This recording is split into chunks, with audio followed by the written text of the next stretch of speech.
All right, welcome back to Shop Talk. I am Calvin from Next Gen Escape. And I'm Jax from Crazy Squirrel Game Store. We are here still at Crazy Squirrel. We are in your D&D party room, which you can play lots of different games in. You can, and you helped us design it, so yeah, this came out wonderful. I kind of want to go back and do more, but I feel like that's always the artist in people, maybe. Right? That it's like, ooh, I want to go back and add more stuff to it, but I feel like it came out great. It gave us the inspiration and extra scrap to make our party room, which I am entirely appreciative of. That came out wonderful. We'll do some screenshots of it right now, and then that way you can cross-compare them, and then we'll merge them together. Now we're in that room in the background. Yeah, that would be cool. Through the power of editing. Yeah, and I know we still have some things we need to do in this room. I printed out some Lego torches, like life-size Lego torches. That's awesome. What we're gonna put up here. That's cool. But that's also like a good business lesson. You can't let perfection get in the way of just getting stuff done. Yep. I remember that when we were wrapping it up, you were looking at the timer and being like, okay, I want to leave sometime this week, but this project is not getting done. That happens more than it should. I know that is an issue I have. But this week we're gonna tackle how things that are completely out of your hands affect your business. And especially in the US, with tariffs kind of going up and down and all sideways, that's gotta hurt you in your game publishing business. It's brutal. It was tough. We can't really operate. We haven't really done much in the last year. I just talked with my friend who he paid, I believe it was $30,000 in tariffs in 2025, which tells you a few things. Right. It tells you that it was more cost effective to pay $30,000 in tariffs than to switch production costs. I have lots of feelings on it, but unfortunately, the biggest one is just the feeling of loss of wanting to do my business and then not having a feasible way of going about it. And I've looked at in 2023, 2022 possibly, I was looking and doing American-made games because I was like, well, I know that that's going to be possibly an issue in the future, so let's do this the right way, right? That's what the American-made and everything. Let's figure this out. And I found a manufacturer in town, and everything seemed great. We talked about doing a jigsaw puzzle because I figured that we had a lot of great commissioned art.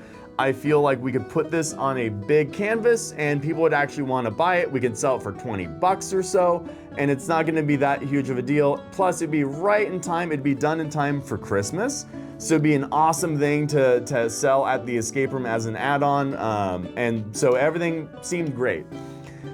Normally, and then, I looked into it and it simply wanted too much for local manufacturing.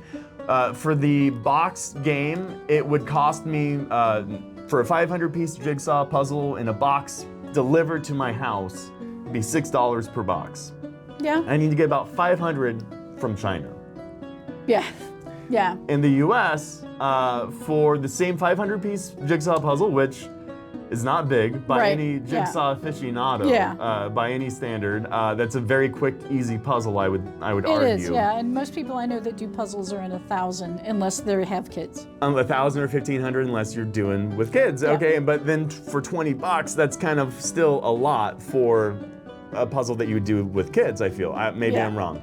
But regardless, looking at it and looking at local manufacturing to do that same 500 units, maybe we'd need to do drastically more to make it actually make sense, but this is the only quote that I got, for 500 units without a box, so they just be in a plastic bag, and I'd have to pick it up from the factory, me and my Prius, it would be $18.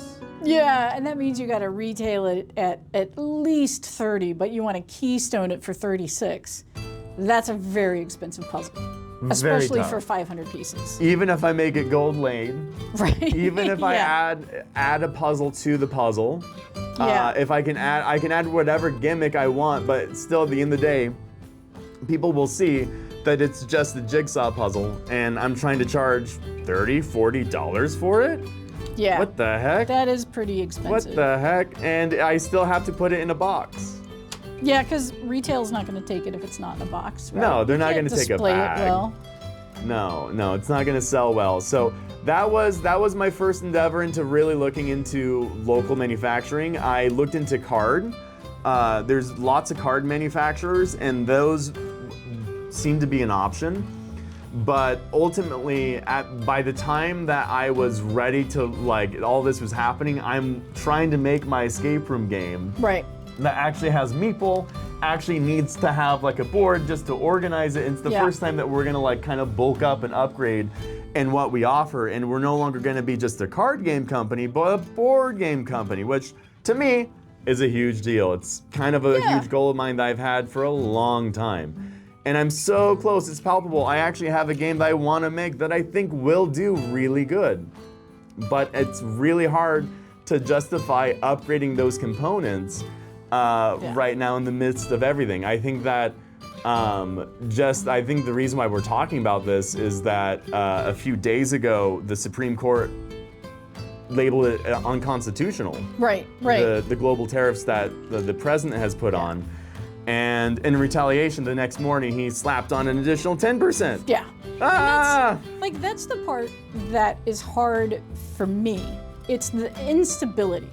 It's the what's going on, what's not. So back when it first started, when Trump first came into office and was tariffing people, and no matter, like, politics not even a part of this, it's that we didn't know what the future held. So there for a long time, it was like, oh, tariffs are gonna hit. So almost everything that's in the tabletop industry is produced in China.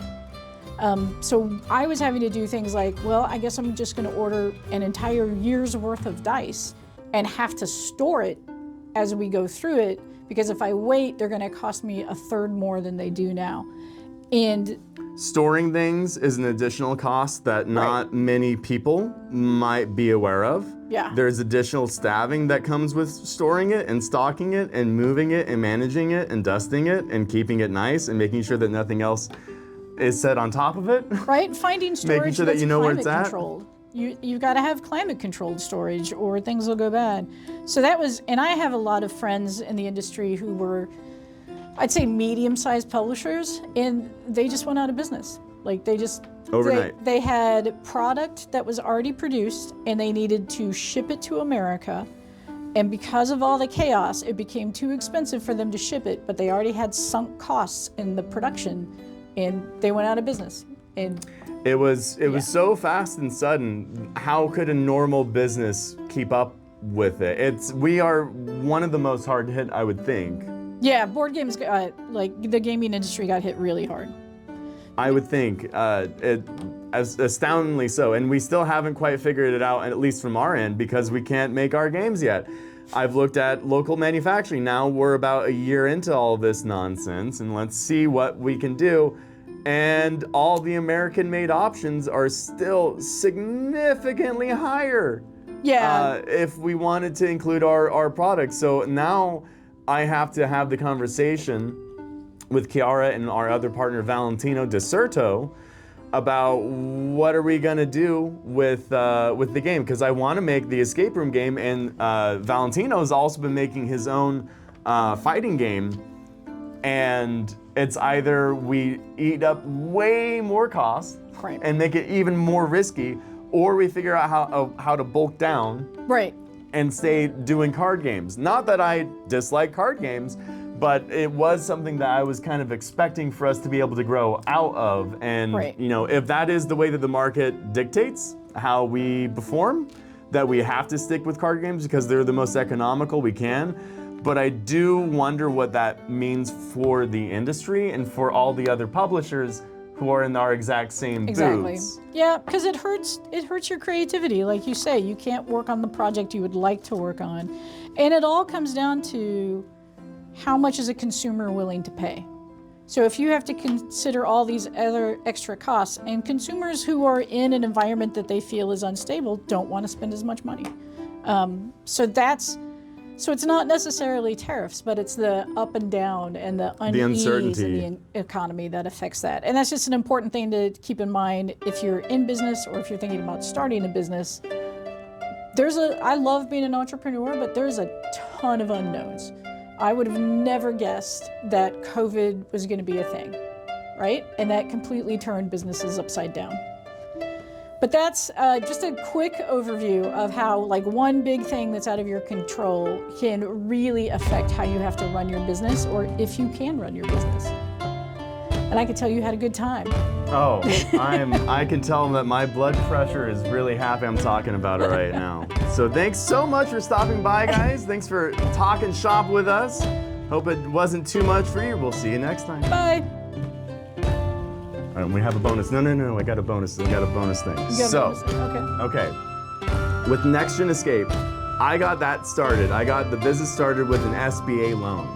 Okay, yeah. What not a lot of people know about the SBA is that it's a part of the government. Yeah. It's a government organization. And I learned this lesson really, really tough. I had an office at the Lyle Center at Fresno State, which was really cool. I had an office for my business as a student, and there are professors who don't have their own space. And insane that I had that opportunity. Very, very cool of Fresno State and the Lyle Center. I was very, very thankful of it, but that meant every day I was going in, trying to get my business done during the longest government shutdown in history at that point. Yeah. I got my loan approved the day before everything closed down. And the way that it worked is that for my bank to receive those funds and for me to get access to that, they had to have one reference line sent by the SBA. Oh no. And nobody was there. Nobody was there to do it. It was on someone's desk. Oh. Everything was approved. I had every green light, literally. That is rough, yeah. And it was the longest shutdown in history. And every day I remember going to the news, trying to make sense of it, trying to learn what the heck was going on.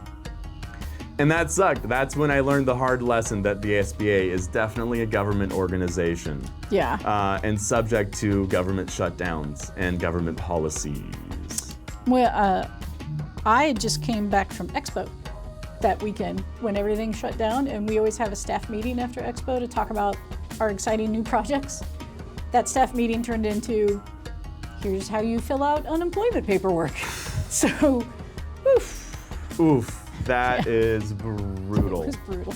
And then the next time we had one scheduled, an in-person staff meeting was a couple years later, and that's when I got my arm broken. That's why we didn't do in-person staff meetings for a while. No more staff. Discord staff meetings for a while. Yeah. What the heck? You're just a bundle of luck.